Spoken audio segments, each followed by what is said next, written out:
Hi creative friends, welcome back to Kelly Does Stuff. Today I thought I would give you a tour of my 2025 Dickens Christmas Village. At the time of filming, it is January 26th, 2026, and I do typically leave my Christmas Village up through all of January, maybe a little bit into February, and then one year we got into March a little bit. That was just because I can't stand putting things away. So I'm gonna show you some of the things that I maybe have not covered or talked about in some of my setup videos, answer at least one very frequently asked question this year, and then we're gonna talk about how many trees do I have. Well, I guess we're not gonna talk about it. I'll just tell you how many trees I have. But if you want to, before we get to that part, leave your guess in the comments. Maybe I should pan really quickly so you can just kind of get a sense how many trees you think I have. This year I actually did count them because I got questions and I have always been curious about that as well. Okay, so I'll do a quick pan of the village so you can see the trees, guess if you want to, and then we'll get into the tour.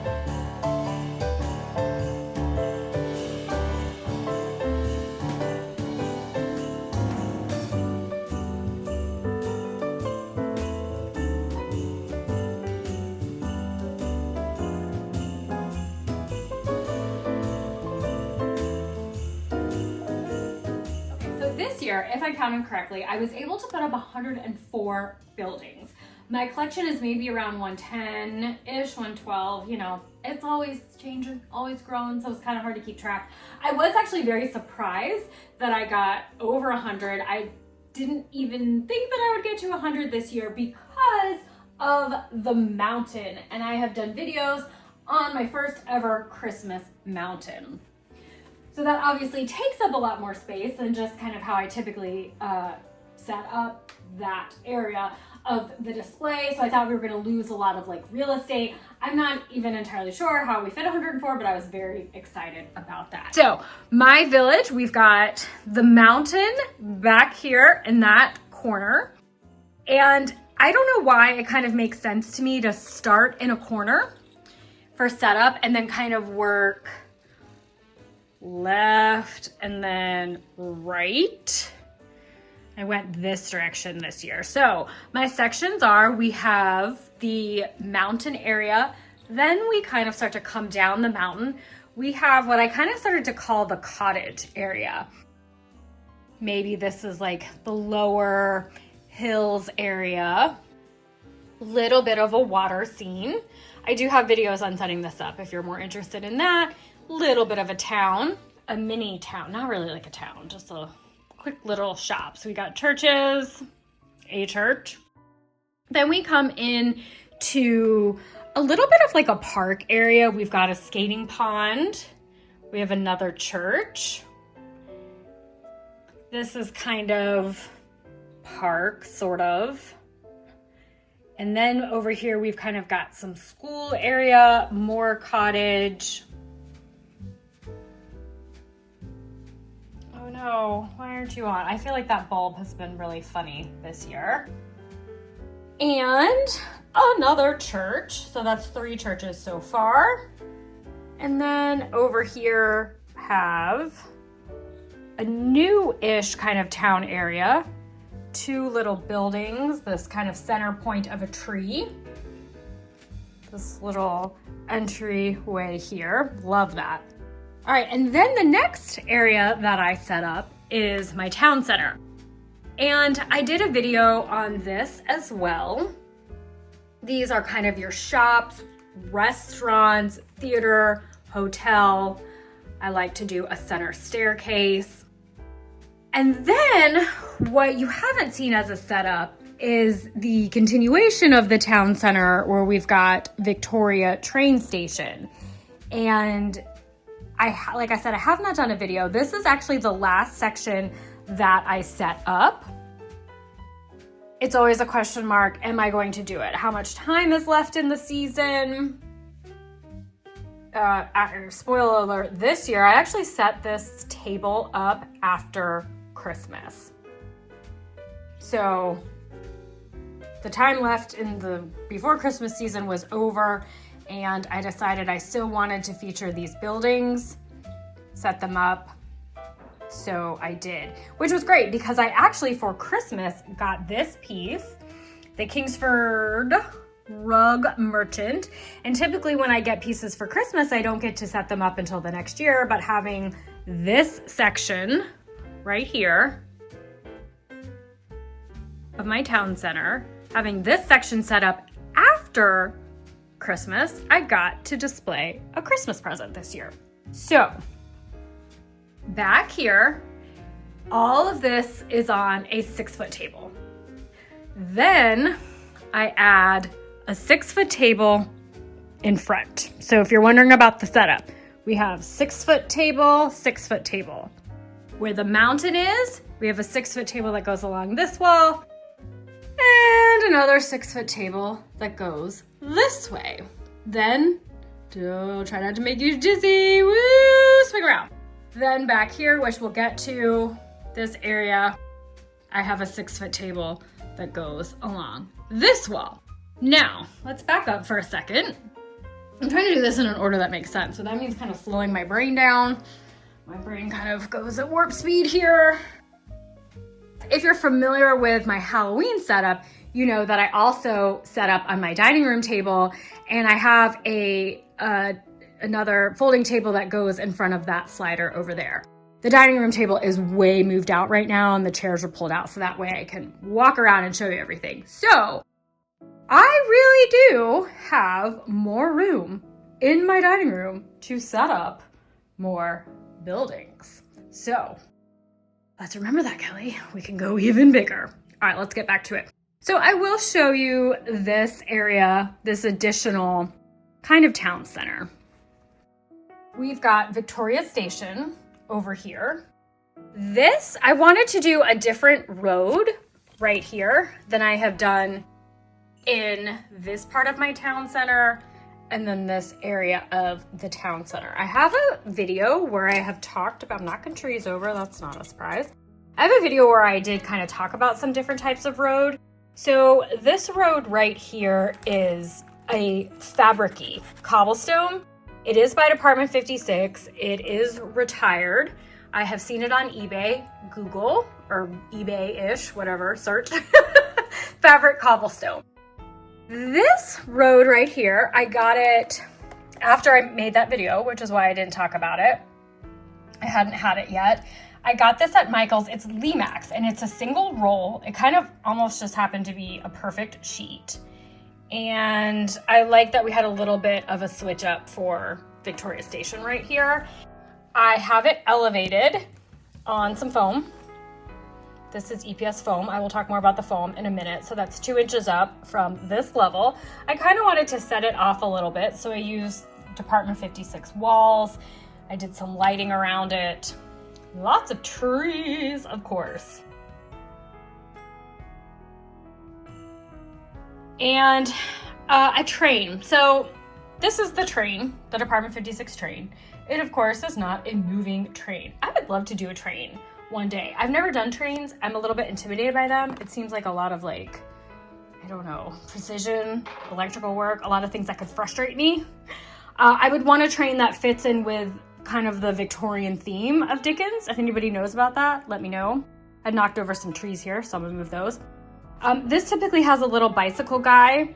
I'm having some issues with the magnet, but there's a guy that rotates around, so he's in the shop. He's being worked on. I really like this piece here as kind of a focal point. In years past, I've done this piece kind of as a center thing, and then I'll have kind of buildings in a semicircle around it. The town center is an area that I would really like to spend some time thinking about a real sort of arrangement for it. I mean, I do in the sense, the things that I really like are the center staircase. I've talked about this, kind of like having the shops kind of next to each other. It reminds me of being in a big city where the buildings are really tight, basically kind of touching each other in a sense. But I also really like, way back here, if you can see, when you create a little bit more of an interesting element with kind of alleyways or little nook areas where you kind of turn this way and that way. My challenge with my town center, this is the biggest section of my display in terms of number of buildings. And so my goal is really to fit as many as I possibly can. My two dueling priorities are fitting as many pieces as I can, and then also making a really interesting display, and typically fitting as many pieces as I can when out. But then I do get to do kind of interesting things like this building right here. This is the Gentlemen's Club. Oh, my shirt's caught on a building. What does that say? Can you read that? The Hickman Wells Gentlemen's Club. So what I did, I always like to give this piece a little bit of an entryway. It's very fancy. So what I did this year is sort of create this like entry, this kind of grand entry, and I will show you or tell you here what I used to create that. So hold on, we're gonna swing around, here we go again, okay. So this is Camden Park Square. A couple years ago, I did like a little video on setting this up. A lot of you, I'm sure, are very familiar with this. This is all Department 56. And this is a set that comes together. It comes with the fountain, it comes with road, benches, all the walls, and all that jazz. I purchased one of these myself. And I have mentioned, many years ago I purchased that. I've mentioned that my dad also collected Department 56. He had buildings and he gifted me his collection. After I had purchased this, sometime after, I received his collection, and he also had Camden Park Square set. So what I do is set up one like Camden Park Square. I kind of put the people come separately. I arrange the whole park area. And then I use, here we go again, woo-wee. I will use pieces from Camden Park because there's lots of great pieces. You've got the benches, the walls, you've got these topiary things. I will use that somewhere else in my display. And then this year I created, like I said, an entry, a scene for the Gentlemen's Club. So this is a good example of wanting to fit as many pieces as possible, but then also create a scene. If I didn't do something like this, you obviously have space where other additional buildings can go. This is maybe a little bit what I'm talking about with the town center, where, you know, the buildings aren't all in a straight row. You've got one that's a little bit tucked back. This one's angled this way. You've got this one kind of forward. All right, and then additionally, off to the right of that, I have another little sort of park area. So if you remember the malting setup, tucked kind of back in the mountains, we had this water here. I continued it down, got a bridge. I think that's the only bridge I have in my no, hold on. We got that one.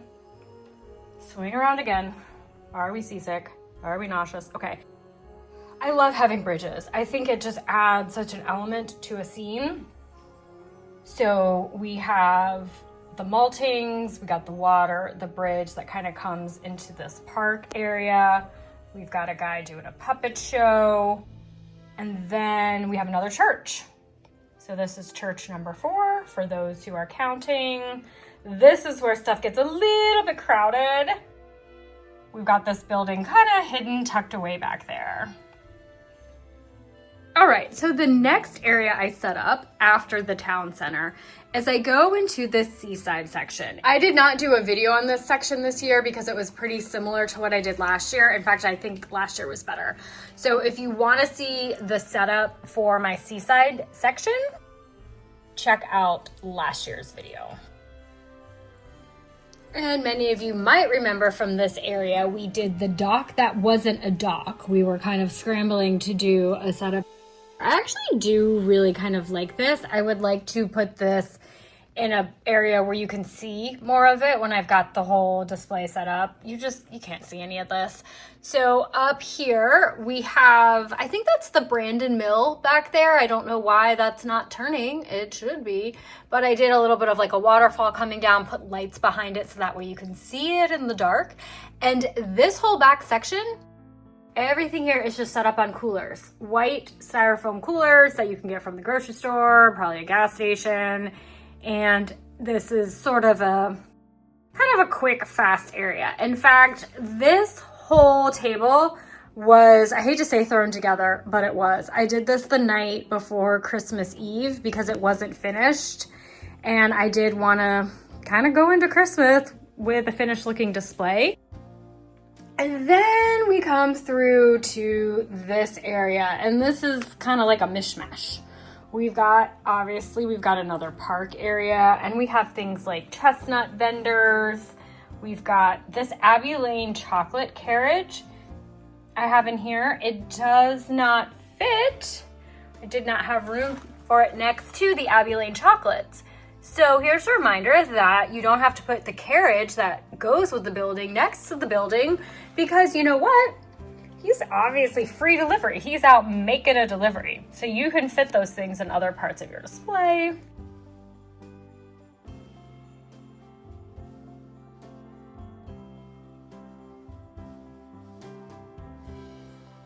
I sort of designated a section. So kind of ways to set off different sections of your display. I think walls, hedges, trees can be a good way to do that. And then now we have kind of our farm area. I talked a lot about, I have horse buildings. And this is another area that I would really love to develop, create platforms for, create specific scenes. We also have another church. I love these little, gosh, this keeps wanting to not focus. Sorry about this, guys. These little lights here with these walls, and then this. So this was a separate little thing. These two things are their own deal. You can see there's a cord there. It comes with batteries or an adapter. You guys know that I absolutely used the adapter for that. Okay, so I have mentioned this before, that I do not have a fixed set up display for my Christmas Village. Every year is different. I do have similar sections in an order of kind of where that goes. Like the mountain is here, the town center is always against this back wall, so you're looking at that straight on. And then kind of some of these elements to the side switch up a little bit. I will typically have the same buildings in the same kind of section, but the order of where they go and how it is arranged is different every single year. But now that this year I did this mountain and I really kind of created a platform for it, what I will continue to do over the years is extend the mountain. I'll start maybe thinking a little bit more about a designated kind of space, how I want a park center to go, maybe thinking about some setup and details for the town center. The positive side to that is you can create a really thoughtful, planned out display that just like looks even more magical. Did I say that was the positive? That hopefully I didn't say that was the downside. That's the positive, right? The downside for me is a lot of the creative joy in setting up is sort of figuring stuff out as I'm setting it up. Like, do I want to put these couple trees like this or a couple buildings like this? And oh, this year I could do like a wall, like it, instead of like just kind of plunking the stuff down, there's a creative element for me in the setup as well. I'm kind of thinking about where things go, and I want to put a little bench here, and I, want to angle the building this way this year or whatever. So that's also kind of the push-pull. Okay, so let's actually talk about that foam. I'm gonna grab you guys again and take you through. So what you may have noticed in some of my videos is I have this foam that has, and if this camera could focus, I'd be super duper. All right, I've got foam that kind of has a little bit of maybe some carving in the front. Let's see, can we see it here? A little bit of paint. So you probably have seen that some pieces of my foam have that detail. trying to see if there's some areas that are exposed that I don't. But you have seen in the setup where I just kind of have pieces of foam. There's one that doesn't, can you see how it's just white in there? That doesn't have any carving. And that is because I have reused the same foam from like a bajillion years ago when I first created a display. I have reused the foam, but have not designated how to set that foam up and where that foam goes. So you guys know it's like a puzzle piece every single year. I don't arrange it the same way. I arrange it in a way that allows my buildings to fit where I want them to go. And a lot of times I will try to have the carved area show through because that's definitely more interesting, but I don't always. If the only piece that I have left is just a plain piece of foam, then that's what I will show. That's what you will see in the platform. And then I will just cover it up, try to cover it up with trees. Okay, so let's talk about one of those FAQs. My ground cover. Here we have the flake snow that I have sprinkled, and then lots of pebbly stuff for pathways. This is all loose, it's not glued down. Some more over here. And the question is, do I toss it or save it from year to year when it's time to put this away? And I save it. I scoop up as much of this snow as I possibly can. Some of this gravelly stuff might be hard to scoop back up. I will try. The short answer is I try to save as much of that ground cover as I can. Okay, one thing I wanted to show you, we're going to talk about trees and stuff. So I've talked a lot about trees, so I won't get into it a lot. So these are actually like trees, right? You purchase a tree, that's a tree, it goes in your display, okay? So what I did more so this year, again, done those a lot for Halloween, but for Christmas, I found some floral picks that I can use as trees. And this is another reason, you've heard me talk about it a lot, having a styrofoam base is that these can just go straight into it.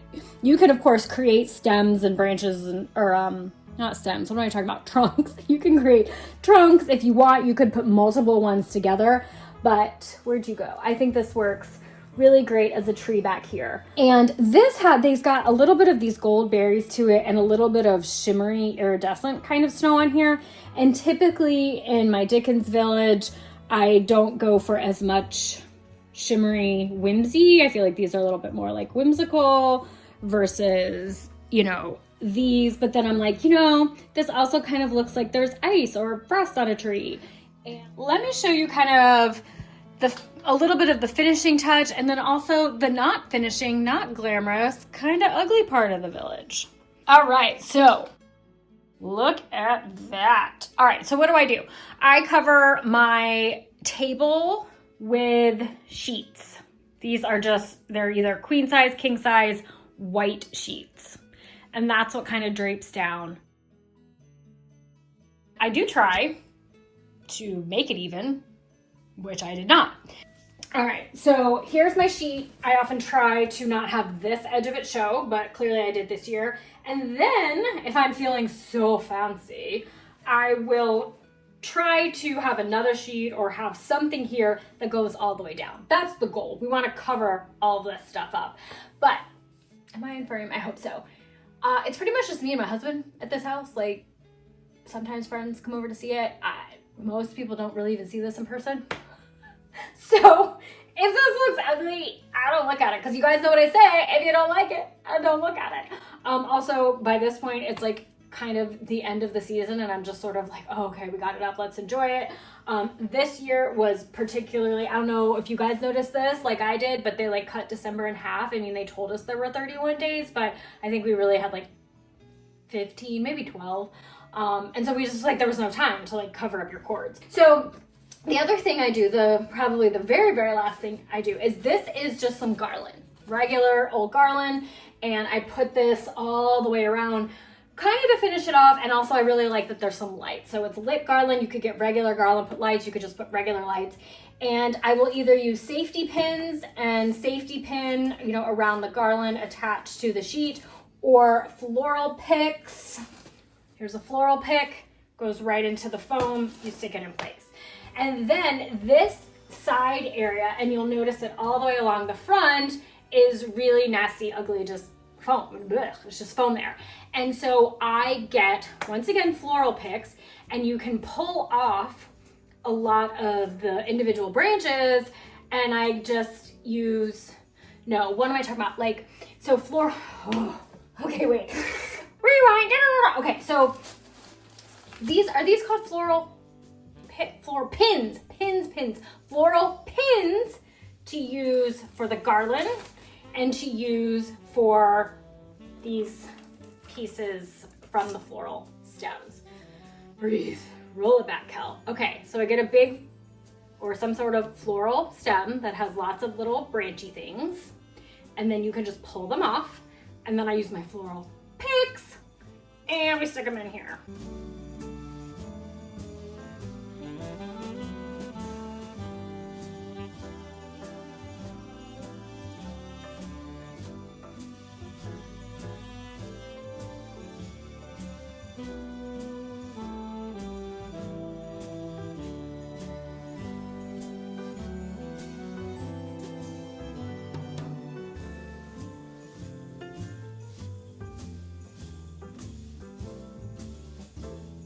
Here we have this side. So this is kind of the edge of that table, and for reference, that was the edge. That was where we just were a second ago, and more ugly cord situation right here. And you can see that I will store a lot of the boxes under the table to make for easy putting away. Oh, but okay, one other thing I wanted to show you about these is I went to Michael's like a week or so ago, and they've got their Christmas floral like 70% off, and I got more picks, but one, you know, kind of similar to the ones I already had, these little pine cones kind of thing, like they're the cheaper picks, but they had these other ones, pricier. I think maybe they're originally $8.99. They're kind of a lighter frosted kind of green, and I used them here, but then I thought this by itself makes like a really pretty tree. So I've used it as, I kind of filled in, since this was sort of after the fact, I only did it in a few spots, but sort of filled in some places with these as trees. And what you can do is put some of these, depending on where you put them, they'll kind of just tuck in and stand up on their own.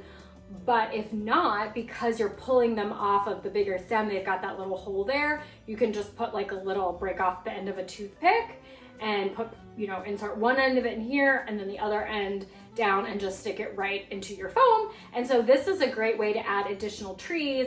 You can get, I don't know how many individual branches are on a stem, but even if you got them full price at $8.99, at $8.99, if you use these as individual trees, you got, let's say you get 8 trees. Pretty good. Okay, I think that was everything. I think that was the tour, what I wanted to show you. So now, one last chance if you want to guess how many trees I have in the village. I did not count those floral stems that I showed you. I didn't count those as trees. I just counted like a tree like that, a tree, any type of tree I counted. And then any type of little like bush shrubby thing I counted as a tree. Last chance to guess. 906. 906 trees. I did a count. I kind of went by section, would count this section, write the number down, count it, because like how do you keep track all the way going through? Of course, I am sure that is not like right on the nose, right exact. Because as I got further back there, I'm like, there's probably teeny tiny trees or other trees hidden behind things. I can't see fully back in the town center. I suspect it is a bit more than 906, could be a little bit less. Now I feel like I need to get to 1,000. Like, why don't I have 1,000 trees? That seems absurd. All right, you guys, thank you so much for joining me on this tour of my Dickens 2025 village. Does anybody else still have their Christmas displays up? How long do you keep them up? What are your plans next for setup? I've got lots of ideas in the works, and look forward to sharing those with you guys soon. And until next time, happy creating! Okay, one last thing. I will do a separate video, no talking, which will probably be a relief to many of you. No talking, just music with the lights. Tour of the full village. We'll have that soon. Okay, bye.